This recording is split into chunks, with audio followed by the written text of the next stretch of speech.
Have you ever struggled to lead a devotion? This guide will give you step-by-step instructions on how you can lead your own devotion, and you can follow alongside using a template that I've built. I'll be sharing my journey of sharing devotions, a storytelling structure guide that I've picked up along the way, and a few tips and tricks. There's no need to stress, so just sit back, relax, and I'll teach you how to share a devo. My name's Ethan. I have over 12 years of experience helping out in ministry. And one of the ministries I've been a part of is a softball ministry. And what separates this softball ministry from any other softball league is required that everyone who plays has to listen to a devotion. Sometimes I was asked to lead these devotions. And to be honest, it was a little bit scary because I was like, man, I don't want to mess up. I'm not sure what I should say. There's so many things that I could talk about. And I just wish that there was an easy, simple way to lead devotions. As I was working in other fields like social media, I learned some tips and tricks on storytelling, hooks, and how to tell a really good story. So with all the wisdom I've gained, I wanted to make this guide to help you lead your next devotion, whether it's for softball or another ministry to share for. So this is the structure that I use to tell my devotions. But before we get into that, we got to talk about the theme and what makes a good story. So if you're creating devos within a team, you may have a certain theme that you're working around. For example, this year for my softball team, we're doing themes around testimonies, which is the example I'll share. You want to tell a story that is related to that theme, whether it's about showing mercy to others or letting God be in control of your life. Try to find stories that best represent that theme. Once you have an idea that's centered around the theme, you can plug and play it into the devo structure. So what I like to use to create a good story comes down to two principles. One is problem solution, and the other one is ABS storytelling. So the idea of problem solution is pretty simple. You have a problem and that creates conflict, that creates tension, and then you have the solution, which is how the conflict is resolved. So usually when I do a devotion, it's usually something that I was trying to do things on my own, but it wasn't working out. But then, this is how God entered the picture and he helped solve my problems. He allowed me to let go. That's the idea behind problem and solution. Your overarching story takes you from point A to point B. What ABS storytelling stands for is and, but, and so. The way ABS storytelling works is that a lot of people will start with, I went to the store and then I went to grab milk and then I got eggs and then I bought peanut butter. And those stories tend to get repetitive and boring over time. But what ABS storytelling does is creates tension in the story. I went to the store and I bought eggs, but it fell on the ground. So I had to call a manager to clean it up. And he gave me some wet wipes, but he slipped on the eggshells. So you can see how I shared a similar story, but I added more tension using ABS storytelling. And that's what we're going to use in the devo storytelling structure. Bonus tip, when you're choosing a story, it's important to choose one that actually shows some vulnerability and authenticity. Because I think a lot of times it's easy to just put on a face and say, oh, this happened to me, but then this is how Jesus solved my problems. At the end of the day, a lot of people that are hearing your devotion may not ever step into a church or plan to hear a sermon, but what they would be willing to hear is a story from a friend. And the key to a good story is just to be sharing that vulnerability and authenticity, to show that you're human, to show that you make mistakes, and to show how Jesus' power to redeem is greater than any mistake you could make. If you want to create a really good story, be authentic. So now that these concepts are explained, we'll go right into this structure itself. So a devotion usually takes anywhere between 10 to 15 minutes. And the first 5 minutes, you're going to use that to create an icebreaker. So the icebreaker should contain a question or prompt that gets them thinking about what the devo might be about. For example, I was speaking on hypocrisy of Christians, and I said, share your name and something that triggers you, right? Could be a pet peeve or something that really just grinds your gears. 3 to 5 people in a group for sharing is the sweet spot. Any bigger than that, it's going to take a lot more time for people to go around and share their icebreaker answers. I find it easier when I create the story first and I plug it into the structure, then I create questions. However, it's up to you whether you feel like you have a good question already on your mind. But if you don't, feel free to create icebreakers after you finish your story. For the intro, it's pretty straightforward. You can share your name and the overarching theme about what your team has decided on for devotions, but it's pretty quick, so just keep it short and simple. So for example, you can say, hey guys, my name's Ethan, and we're sharing about our testimonies this year for our softball devos, because we want to share about how Christ has transformed our lives. The idea of a hook comes from social media or just basic psychology in general. You want to have your viewer engaged right away. Give them a reason to listen. And the hook could be a little clickbaity in terms of, whoa, what's going on, right? Like, I'm curious, I want to learn more. As long as you're truthful in answering that hook, then it's okay to kind of be more extravagant with your idea. So for example, one of my Devo hooks was, why are Christians often the most hypocritical? This gets people interested and engaged, and then you can pay it off in the rest of your story. So the first part of your story is the setup.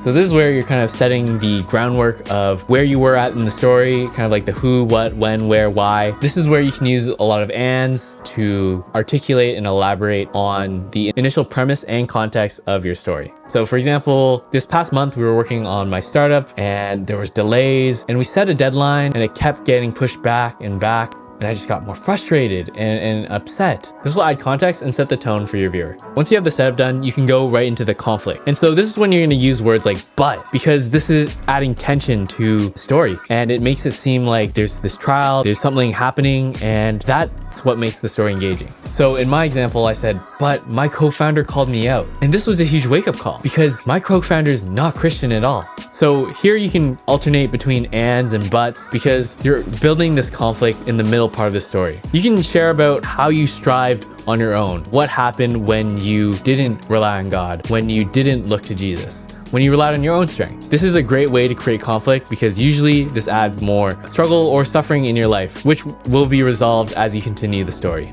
Now we get to the Bible. Again, the whole point of sharing a devotion from just any other story is incorporating God's word, incorporating your own aspects of how Jesus has worked in your life. What you can do is either start with a verse and then build a story that you find relatable to that verse, or as you're creating your idea for your story, you may draw on Bible verses that really relate to the story you're telling. So for example, you could segue like this. But when I was sharing my story, God really spoke to me through the passage in Matthew 21 about the unforgiving slave. And they go on sharing about what that parable is about.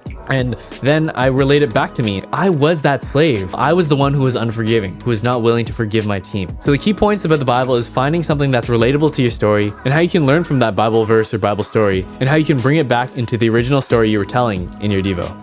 Now that you've related the Bible back to your story, you can end with a resolution. You can use words like, and so, therefore, but ultimately your goal is to really wrap up the story. How did you opening your heart up to Him lead to a better life? The goal of the resolution is to really wrap up what you've been telling so far with the hook, setup, conflict, and the Bible verses. So for example, and so I apologize to my team, taking responsibility, and decided to develop on my team, and now we're making incredible progress. The key to a good resolution is to wrap up the story in a nice bow.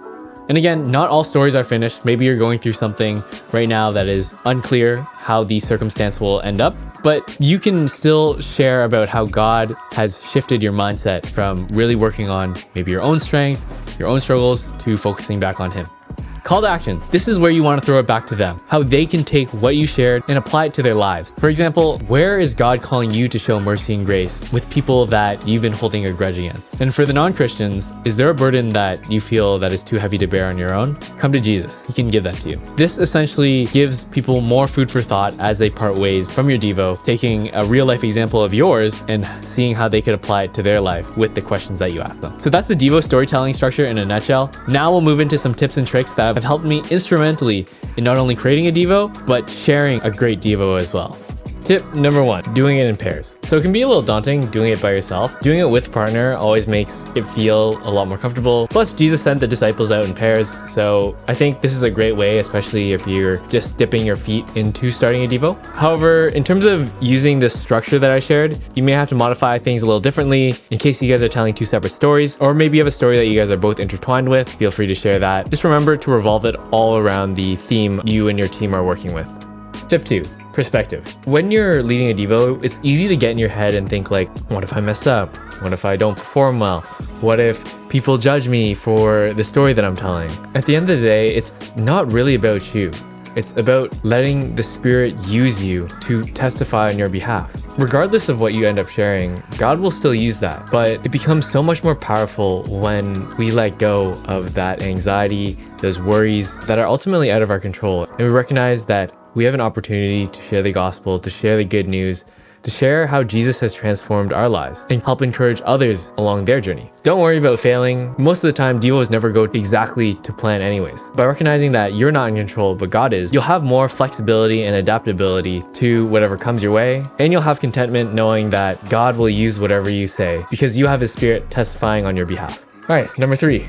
Practice. I recommend not reading off a script word for word on a monitor. Actually stand up, walk around, maybe hold your phone to look at notes. This will make it feel like you're actually standing in front of people and sharing with them. The more times you're able to do it, the more comfortable you'll become as the words come to you more naturally because you practiced. As much as I'd say like just trust God, that is important too, but you want to make sure you're putting in the reps, you're putting in the work. Anywhere between 3 to 5 times is usually a good gauge to get yourself comfortable with the devotion. All right, final tip, and this is the most important one, is to pray. At the end of the day, we could have the best storytelling, the best devotion in the world, but if the people that are listening don't have hearts and ears and eyes open, then ultimately we're just clanging gongs and cymbals. Before you start your devo, remember to pray for those that are listening. May God open those hearts and minds to what you have prepared for them, and let God guide your voice, guide your speaking, and let the Spirit lead you along the way. This is something I say like I've often neglected too, which has led me to be more stressed about it.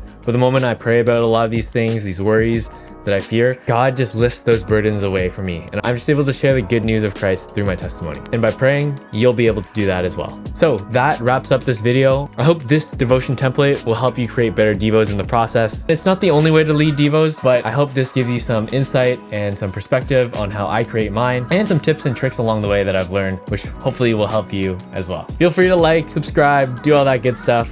But thank you for watching, and I'll see you in the next video.